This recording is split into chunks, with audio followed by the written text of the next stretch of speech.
Wyoming Territory, 1877. The harsh wind howled across the plains like a wounded beast, carrying dust and broken dreams in equal measure. In this unforgiving corner of the American frontier, most folks believed that survival demanded solitude. Ranch hand Roy Maddox was among them. Roy stood on the porch of the Broken Spur Ranch, his lean frame silhouetted against the setting sun. At 25, his handsome features remained unmarred by the cruelty of frontier life, though the same couldn't be said for his spirit. His clear blue eyes surveyed the land with the wary vigilance of a man who'd learned early that attachments were dangerous in a land where death rode alongside every cattle drive. "Matthews wants you to ride out to the north pasture tomorrow," called Foreman Daniels, interrupting Roy's thoughts. "Check on that fence line before the storm hits." Roy nodded, his light stubble catching the fading sunlight. "I'll head out at first light." The ranch hands called him the lone wolf behind his back. Not because he was mean-spirited, but because he kept to himself, did his work with quiet competence, and avoided the drunken revelry that often ended in bloodshed down at Cheyenne's saloons. Roy had seen too many good men die from foolish entanglements, whether with bullets, bottles, or women. The frontier is no place for sentiment, his father had told him before a rustler's bullet claimed him when Roy was just 16. Out here, a man survives by keeping his heart locked away and his gun close. Roy had heeded that advice faithfully for nearly a decade. He'd built a reputation as a reliable worker who didn't cause trouble and didn't invite it either. His skill with horses and cattle made him valuable to any outfit, but it was his ability to drift without forming attachments that kept him moving from ranch to ranch across the territories. What Roy truly wanted was simple: enough money saved to buy his own small spread, where he could live by his own rules without answering to anyone. He'd nearly reached that goal through years of frugal living and hard work. Just another season or two and he could stake his claim. Yet on nights like this, with the endless Wyoming sky stretching above him like a blanket of diamonds, a hollow ache settled in his chest. The ranch bunkhouse behind him echoed with laughter and conversation, yet Roy remained outside, alone. Sometimes, in moments of weakness, he wondered if survival alone was truly living. The next morning dawned clear and cold. Roy saddled his buckskin gelding, Sage, and rode out toward the north pasture. The previous night's wind had died down, leaving behind a stillness that made every hoofbeat sound like a drumbeat across the open range. He'd nearly reached the fence line when he spotted the overturned wagon. From a distance, it resembled a wounded beast, its canvas cover flapping weakly in the breeze. Roy approached cautiously, hand resting on his Colt. Outlaws sometimes staged accidents to lure in unsuspecting travelers. As he drew closer, he saw no sign of ambush, only devastation. The wagon had careened off the rutted trail, one wheel shattered against a boulder. Supplies lay scattered across the ground, a trunk of clothing, cooking utensils, books, unusual treasures on the frontier. Then he heard it, a soft whimper from beneath the overturned wagon. Roy dismounted in one fluid motion, approaching with caution. "Hello, anyone hurt in there?" The whimpering stopped. After a moment, a trembling voice replied, "Please, help me." Roy dropped to his knees and peered beneath the wagon. A young woman was pinned beneath one of the heavy wooden seats, her face pale with fear and pain. Even in distress, her beauty struck him, delicate features framed by thick golden blonde hair that had come loose from its pins. "Don't worry, ma'am." "I'll get you out," Roy said, his voice gentler than it had been in years. "Are you badly hurt?" "My leg," she whispered. "I think it might be broken. I've been trapped here since yesterday afternoon." Roy assessed the situation quickly. The wagon's weight had shifted, but one good push might free her. "I'm going to lift this seat. When I do, try to pull yourself clear if you can. Ready." At her nod, Roy braced himself and heaved upward. The wood creaked in protest, but lifted just enough. With remarkable determination, the young woman dragged herself forward until she was clear of the wreckage. Once free, she attempted to stand but crumpled with a cry of pain. Roy caught her before she hit the ground, suddenly aware of how small she felt in his arms, how fragile. Her dress, once a pretty blue calico, was torn and dust-covered. Her eyes, when they met his, were the deep green of pine forests in summer. "Thank you," she said, her breath warm against his neck. "I feared no one would come." "What happened?" "Were you traveling alone?" Roy asked, helping her to sit on a nearby rock. She shook her head, tears welling in her eyes. I was with my husband. We were heading to Laramie to start a new life. The horses spooked during yesterday's windstorm. Thomas was thrown. Her voice broke. He's over there. Roy followed her gaze to a crude mound of stones about 20 yards away. Understanding dawned with sickening clarity. She'd managed to bury her husband while injured, using whatever strength she had left. "I'm sorry, ma'am," Roy said, the words inadequate against such loss. "Julia," she said softly. "Julia Carter, I was Mrs. Thomas Carter for exactly 3 weeks before yesterday." A tear traced a clean path through the dust on her cheek. "Roy Maddox," he replied. "I work at the Broken Spur about 2 hours' ride from here." He assessed her injuries with growing concern. Her right ankle was swollen to twice its normal size, and dried blood matted her hairline where she'd struck her head. She needed medical attention, and soon. "Mrs. Carter, Julia, I need to get you to town. Can you ride?" She nodded, though her face betrayed her exhaustion. "What about our things? Everything I own is here." Roy looked at the scattered belongings. "I'll come back for what I can save. Right now, you're more important." The sincerity in his voice surprised him almost as much as it seemed to surprise her. With gentle efficiency, Roy gathered what seemed most valuable, a small trunk, a package of letters, a framed daguerreotype, and secured them to his saddle. Then, after fashioning a splint for her ankle using broken wagon slats, he lifted Julia onto Sage's back. "Hold tight to the saddle horn," he instructed, swinging up behind her. "It's a rough ride back to the ranch." With Julia's slim form pressed against him, Roy guided Sage back toward the Broken Spur. Her hair smelled of violets beneath the dust of the trail, and he found himself unconsciously adjusting his riding position to cushion her from the jarring rhythm of the horse's gait. "Were you heading to join family in Laramie?" Roy asked, hoping conversation might distract her from the pain. Julia shook her head slightly. "No, Thomas had a position waiting as a clerk in the Territorial Land Office. I'm alone now." The simple statement held no self-pity, just the stark reality of a woman facing the frontier without protection or prospects. "How old are you, Mrs. Carter?" 22 next month," she replied, "though I feel 100 years older today." So young, Roy thought, younger than he'd initially guessed from the dignity she carried. "Where were you from before?" he asked. "St. Louis. My parents died in the influenza outbreak 2 years ago. Thomas was kind enough to marry me when the bank took our home." She paused. "It wasn't a love match, but he was a good man. He promised me a fresh start." The revelation settled uncomfortably in Roy's chest. A marriage of convenience cut short by frontier tragedy. It was a common enough story out here, but something about Julia's quiet strength in the face of such circumstances stirred something in him. By the time they reached the Broken Spur, Julia was swaying with exhaustion. Roy rode directly to the main house rather than the bunkhouse, knowing ranch owner Samuel Matthews would want to be informed of a woman in distress on his property. Mrs. Matthews, a kind-hearted woman who had survived her own share of frontier hardships, took one look at Julia's condition and began issuing orders. Within the hour, the young widow was bathed, her injuries properly tended, and resting in the ranch's spare bedroom. "Poor thing," Mrs. Matthews said to Roy as they stood in the kitchen. "What will become of her now?" Roy shrugged, uncomfortable with how much the question troubled him. "I told her I'd retrieve what I could from her wagon tomorrow." "Mr." Matthews joined them, his weathered face thoughtful. "Good work bringing her in, Maddox. Dr. Jenkins should be out from town tomorrow to look at that ankle." "What happens after that?" Roy found himself asking. "That's not our concern," Matthews said, though not unkindly. "We'll help her get to Laramie if that's still where she wants to go. The frontier's hard on lone women, but she wouldn't be the first widow to make her way." The thought of Julia facing the dangers of the frontier alone lingered with Roy as he returned to the bunkhouse. He'd seen how quickly this land could destroy those unprepared for its harshness.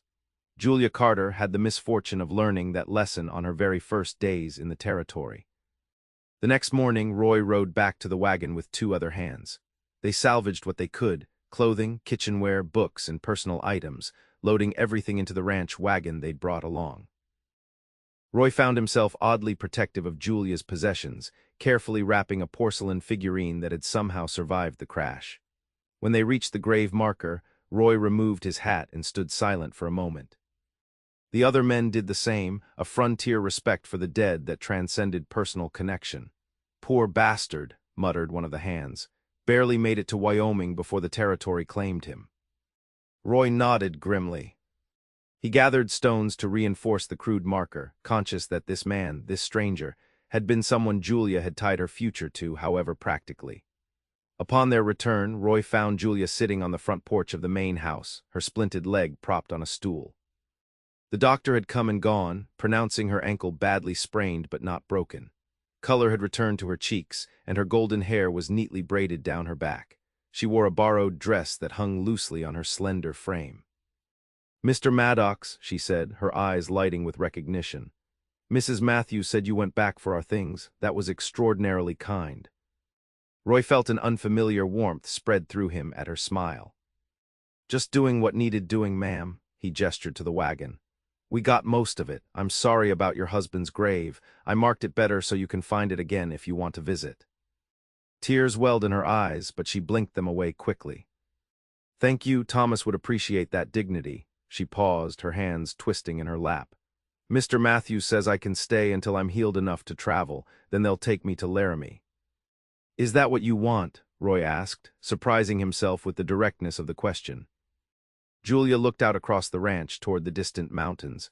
"I don't know what I want anymore. The future I planned is gone. I have no family waiting, no position secured." She met his gaze with unexpected forthrightness. "All I know is I don't want to go back east. There's nothing for me there but memories." Before Roy could respond, Mrs. Matthews called Julia inside for dinner. As she hobbled to her feet, leaning heavily on a cane, Roy found himself offering his arm for support. "You'll figure it out," he said as she steadied herself against him. "Folks out here understand starting over." Her hand was small but warm on his forearm, even when you're starting with nothing. "Sometimes that's the best way," Roy replied. "No old habits to break." In the days that followed, Roy found himself inventing reasons to visit the main house.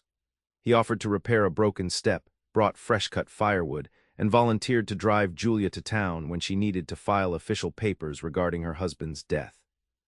Each encounter revealed more of Julia's character, her quiet determination, her unexpected humor, her knowledge of literature that emerged when she discovered Roy borrowed books from Mr. Matthews' modest library. She wasn't simply a victim of circumstance, but a woman with depth and resilience. "You don't act like most cowboys," Julia observed one evening as they sat on the porch, watching the sunset paint the prairie in crimson and gold. Her ankle was healing well, soon she would need to make decisions about her future. "How many cowboys have you known?" Roy asked with a slight smile. "Fair point," she acknowledged, "but you're different than the others here, quieter. More thoughtful." Roy shifted uncomfortably under her perceptive gaze. "Just keep to myself is all." Why? The simple question held no judgment, only curiosity. Roy considered deflecting but found himself answering honestly. "My pa taught me that out here attachments are dangerous. People leave or die. Better to rely on yourself." Julia was quiet for a moment. "My father believed the opposite. He said people need each other precisely because life is uncertain." She looked down at her hands. "I wonder which of them was right." The question lingered between them as the first stars appeared overhead. 2 weeks after Julia's arrival, Mrs. Matthews approached Roy as he worked in the stables. "That young widow will be ready to travel soon," she said, watching him carefully. "Samuel's arranged passage for her to Laramie on Monday's stage." Roy nodded, focusing intently on the saddle he was repairing. "Good, she'll need to get settled before winter." "Unless she has reason to stay," Mrs. Matthews said pointedly. Roy looked up sharply, meaning. The older woman sighed. "Meaning you've spent more time at the main house in the past 2 weeks than in the 3 years you've worked here. Meaning I see how you look at her when you think no one's watching." "She's recently widowed," Roy said stiffly. "A widow from a marriage of convenience who needs a new start," Mrs. Matthews countered. "And you're a man who's been saving for years to build something of your own." "Mrs. Matthews, listen to me, Roy Maddox. I've watched good men waste their lives hiding from connection because they're afraid of loss. Don't be one of them." With that, she turned and walked away, leaving Roy with thoughts he'd been avoiding since the day he found Julia beneath the wagon. That evening, Julia announced at dinner that she had decided to continue to Laramie as planned. "I must find employment," she explained, "perhaps as a teacher or shop assistant." "Laramie's growing fast," Mr. Matthews agreed. "A capable young woman should find opportunities." Roy said nothing, but something inside him rebelled at the thought of Julia alone in a frontier town, vulnerable to the harsh realities he knew too well. He excused himself early and walked out to the corral, where he stood watching the horses in the moonlight. He didn't hear Julia approach until she spoke. "You disappeared rather quickly." Roy turned to find her standing a few feet away, leaning on her cane. The moonlight silvered her hair and softened her features, making her appear almost ethereal. "Just needed some air," he said. Julia stepped closer. "Are you troubled by my leaving?" The directness of her question caught him off guard. "It's not my place to have an opinion." "That's not what I asked, Roy." Her use of his first name, rare until now, sent an unexpected warmth through him. "It's dangerous for a woman alone," he said finally. "Laramie's growing, but it's still rough. Men who take advantage." "I'm not naive," she interrupted gently. "But what choice do I have? I need to support myself." The words that came next surprised even Roy. "You could stay." Julia's eyes widened. "Here, as what, a charity case?" "No," Roy said firmly. "As," he faltered, uncertain how to express what had been growing in his mind. "As what, Roy?" Julia pressed, something vulnerable flickering across her face. "I've been saving," he said abruptly, "for land, my own place. I have enough for a small homestead claim about 15 miles from here. Good water, decent grazing. Matthews says I can take some of the yearlings as my back pay." Julia looked confused. "I don't understand what that has to do with me." Roy took a deep breath. A man alone struggles to make a homestead work. A woman alone faces dangers I don't like thinking about. He met her gaze directly. Together, we'd have a better chance than either of us would separately. Understanding dawned in Julia's eyes. "Are you proposing a marriage of convenience, Mr. Maddox?" "I'm proposing a partnership," Roy said, the words feeling right as he spoke them. "You need a home and he stopped, the truth catching in his throat.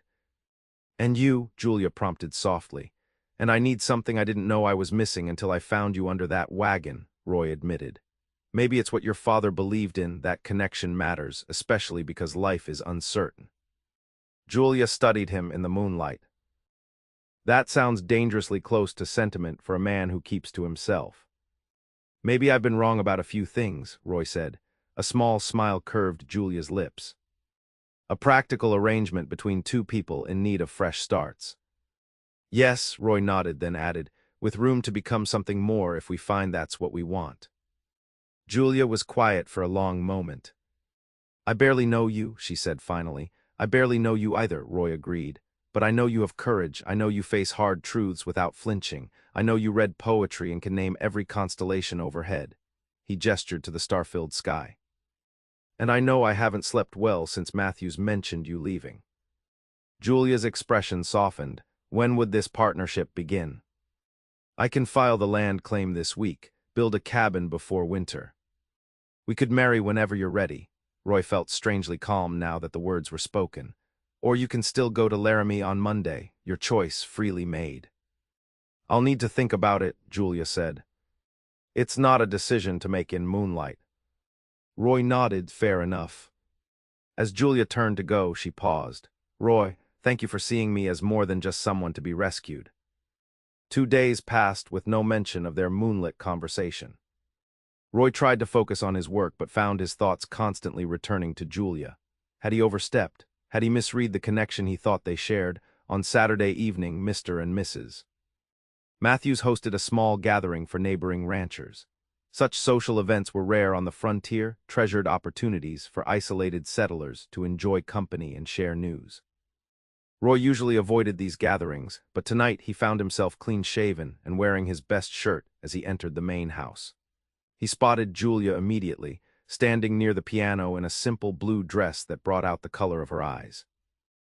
She was speaking animatedly with the banker's wife from town, her earlier fragility replaced by a quiet confidence. When she caught sight of him, a smile brightened her face, and she excused herself to cross the room to his side. "You clean up nicely, Mr. Maddox," she said, a teasing light in her eyes. "As do you, Mrs. Carter," he replied, surprised by how natural their exchange felt. Before they could continue, a commotion at the door drew everyone's attention. A tall man in trail-dusty clothes stumbled in, his face flushed with drink and anger. "Where is she?" he demanded, his bloodshot eyes scanning the room until they fixed on Julia. "There you are, you little deceiver." Roy stepped instinctively between Julia and the intruder. "Sir, you're interrupting a private gathering." The man sneered. "Ask her about the money she stole before running west. Ask her what really happened to her husband."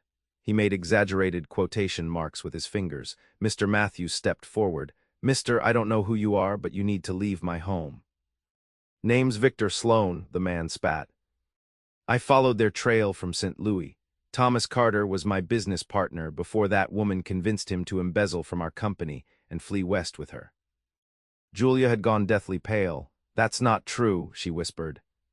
Sloan lunged forward, but Roy blocked his path. "Mrs. Carter is under the protection of the Broken Spur," Roy said, his voice dangerously quiet. "Make your accusations to the sheriff in town if you've got proof." "Oh, I've got proof," Sloan growled.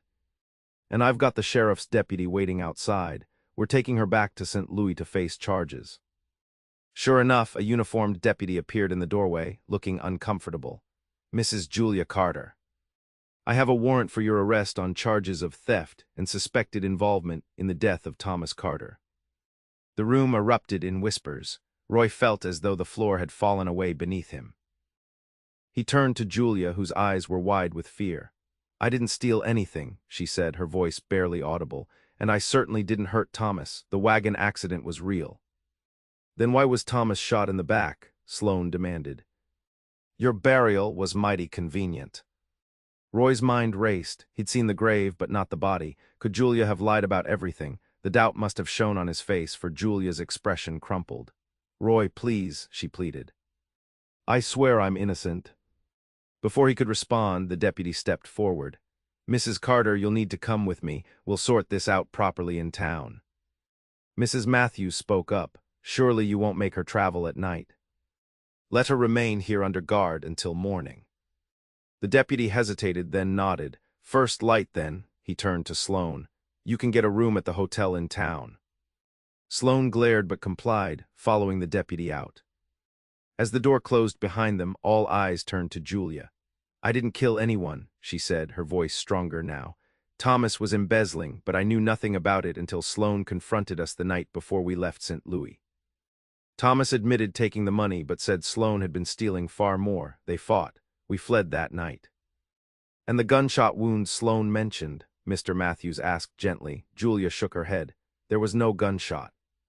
Thomas was thrown from the wagon when the wheel broke. He hit his head on those rocks." Tears filled her eyes. "I buried him myself. You can exhume the body if you must." Roy found his voice at last. "Why wouldn't Sloan have gone to the authorities in St. Louis if what you're saying is true?" "Because then his own thefts would be discovered," Julia replied. "It was easier to blame everything on Thomas and pursue us himself." The party disbanded quickly after that, guests departing with awkward murmurs of sympathy or suspicious glances.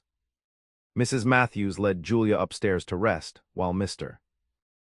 Matthews poured Roy a whiskey in his study. "What do you make of it?" the rancher asked. Roy stared into his glass. "I don't know. She's either the most accomplished liar I've ever met, or she's telling the truth, and that man is dangerous."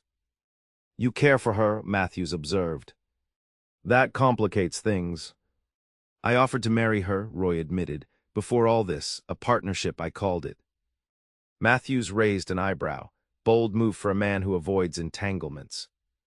"Seemed right at the time." Roy drained his whiskey. "Now I don't know what to think." "Sleep on it," Matthews advised. "Morning often brings clarity." But sleep eluded Roy. He paced the bunkhouse until the other hands complained, then stepped outside into the cool night air. The stars overhead, the same ones he'd discussed with Julia, seemed to mock his confusion. A movement near the barn caught his attention. A slender figure slipped inside, barely visible in the darkness. Roy followed, his hand instinctively moving to the knife at his belt. Inside, he found Julia saddling one of the gentler mares, her movements awkward with her still-healing ankle. "Running looks like guilt," he said quietly. Julia whirled around, fear giving way to resignation when she saw him. I'm not running from justice. I'm running from Sloan. Explain. Julia sighed, leaning against the stall door. Sloan wasn't just Thomas's business partner. He wanted me. When I refused him, he became obsessed. After Thomas confronted him about the embezzlement, Sloan threatened both of us. Said he'd see me hang if he couldn't have me. That's convenient, Roy said, though his tone had softened. It's the truth. Julia's eyes brimmed with unshed tears. Roy, look at me. Have I seemed like a murderer to you? Have I seemed like a thief? Roy studied her face in the dim light filtering through the barn windows. Despite everything, he couldn't reconcile the woman he'd come to know with Sloane's accusations. No, he admitted. But that doesn't mean I can just help you escape a legal warrant. I'm not asking you to, Julia said. I'm asking you to help me prove my innocence. She stepped closer. Come with me to check Thomas's grave. If he was shot as Sloane claims, it will be obvious. The request was reasonable but highly irregular. The deputy. Will turn me over to Sloane the moment we reach town, Julia interrupted. Roy, please. If I'm lying, you can bring me back yourself. Roy weighed his options. If Julia was guilty, examining the grave would only confirm it. If she was innocent, Sloane's lies would be exposed. And something in him couldn't bear the thought of abandoning her to face this alone. We'll need to leave a note, he decided. Let Matthews know what we're doing. Relief flooded Julia's face. Thank you. They rode out under cover of darkness, Julia leading the way to the site of the wagon accident. The moon provided enough light to follow the trail, but they traveled in tense silence, both aware of what was at stake. Dawn was breaking when they reached the stone cairn Roy had reinforced weeks earlier. Dismounting, he collected the shovel he'd brought and began the grim task of excavation while Julia stood by, pale but composed. The shallow grave yielded its occupant quickly. Thomas Carter had been a small man, and the rocky soil had made deep burial impossible. As Roy cleared the last of the dirt from the body, Julia knelt beside him, her face a mask of grief and determination. Check his back, she said. If Sloane was telling the truth, there would be a bullet wound. Steeling himself, Roy carefully examined the decomposing body. The head wound that had killed Thomas was evident, a massive fracture consistent with the impact Julia had described. But there was no bullet wound, no sign of any injury except those one would expect from being thrown from a moving wagon. He wasn't shot, Roy confirmed, relief washing through him. Sloane lied. Julia closed her eyes briefly. Thank God. We need to get the sheriff, not just the deputy, Roy said, covering Thomas's body respectfully. And we need to find proof of Sloane's embezzlement. Thomas kept records, Julia said, her voice stronger now. In a hidden compartment in the trunk you saved. I didn't mention it because I feared what Sloane might do if he found them. They reburied Thomas and rode directly to town, arriving as businesses were opening for the day. To their surprise, the sheriff was already aware of the situation, and not in the way they expected. Sloane's been causing trouble since he hit town, Sheriff Briscoe explained when they found him at his office. Got drunk last night, started bragging about framing a woman for his partner's death so he could claim her for himself. When my deputy confronted him, Sloane pulled a gun. Is the deputy all right? Roy asked. Winged in the shoulder, but he'll live, Briscoe replied. Sloane's locked up now, facing charges of his own. Attempted murder of a law officer tends to change a man's story. Julia sagged with relief. He admitted framing me. Sang like a canary once he realized how much trouble he was in, the sheriff confirmed. Seems he's been embezzling for years and using your husband as a scapegoat when Mr. Carter discovered the truth and threatened to expose him. Sloane decided to eliminate the problem. He followed us west, Julia said. After Thomas died in the accident, Sloane must have seen an opportunity to blame me for everything. Sheriff Briscoe nodded. That matches what we got out of him. You're cleared of all charges, Mrs. Carter. Outside the sheriff's office, Roy and Julia stood in the morning sunlight. The weight of suspicion lifted, but an uncertain future still ahead. What now? Roy asked quietly. Julia looked up at him, her green eyes clear and direct. That depends. Is your offer of partnership still open? You still want that, after I doubted you? You doubted, but you gave me a chance to prove my innocence, Julia pointed out. That's more than most would have done. Roy considered this. I still have questions about your past, about Thomas. And I'll answer them all, Julia promised. No more secrets between partners. Something shifted in Roy's chest, a loosening of the constraints he'd placed around his heart for so long. Then yes, the offer stands. Though I think we should amend the terms slightly. Julia raised an eyebrow. How so? I said you need a home and I need something I couldn't name, Roy said, taking her hand in his. But I know what it is now. I need a heart brave enough to try again after loss. I need someone who sees the good in me when I've forgotten it myself. A soft smile transformed Julia's face. Are you proposing something more than a practical arrangement, Mr. Maddox? I'm proposing we build something real together, Roy said. A home, a life, and yes, eventually a family if that's what we both want. Julia stepped closer, close enough that he could smell the violet scent in her hair. She needs a home and I need a heart, she quoted softly. Is that what you're saying, Cowboy? Something like that, Roy admitted with a smile, though it seems I found my heart the day I found you. Then yes, Julia said, rising on tiptoe to press a gentle kiss to his cheek. Yes to all of it. 3 months later, on a crisp autumn afternoon, Roy stood on the porch of their newly built cabin, watching Julia hang curtains in the windows. Their homestead was modest but solid, 40 acres with good water and grazing for the small herd they'd started with Roy's earnings. The cabin itself was snug and well-constructed, with special touches like the bookshelf Roy had built to house Julia's beloved books. They'd married in a simple ceremony at the Broken Spur, with the Matthews and the other hands as witnesses. No one mentioned their unusual beginning or the shadow of Sloane, who now awaited trial in Cheyenne for his numerous crimes. What are you thinking about? Julia asked, joining him on the porch. At 22, she had blossomed into a confident ranch wife, her golden hair gleaming in the sunlight, her green eyes bright with purpose. How different everything is from what I planned, Roy admitted, slipping an arm around her waist. I thought all I needed was land and solitude. Turns out I needed something else entirely. Julia leaned against him, fitting perfectly against his side. And what was that? A partner, a friend. Roy pressed a kiss to her temple. A woman who makes me believe that the frontier isn't just about survival, it's about building something worth protecting. You've given me the same gift, Julia said softly, a home when I had none. A future when mine seemed lost.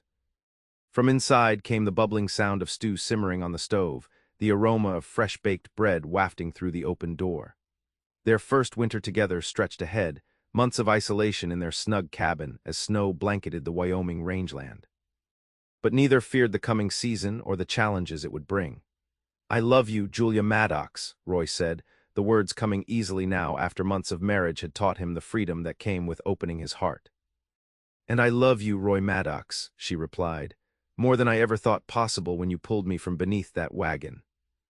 As the sun began its descent toward the distant mountains, casting their long shadows across the land they now called their own, Roy reflected on the journey that had brought them here. His father had been wrong about the frontier. It wasn't a place where a man survived by keeping his heart locked away. It was a place where only those brave enough to connect could truly thrive. In Julia, he'd found not just a wife but a partner in the deepest sense, someone to share the burden of frontier life and multiply its joys. And in the home they were building together, both had found what they most needed.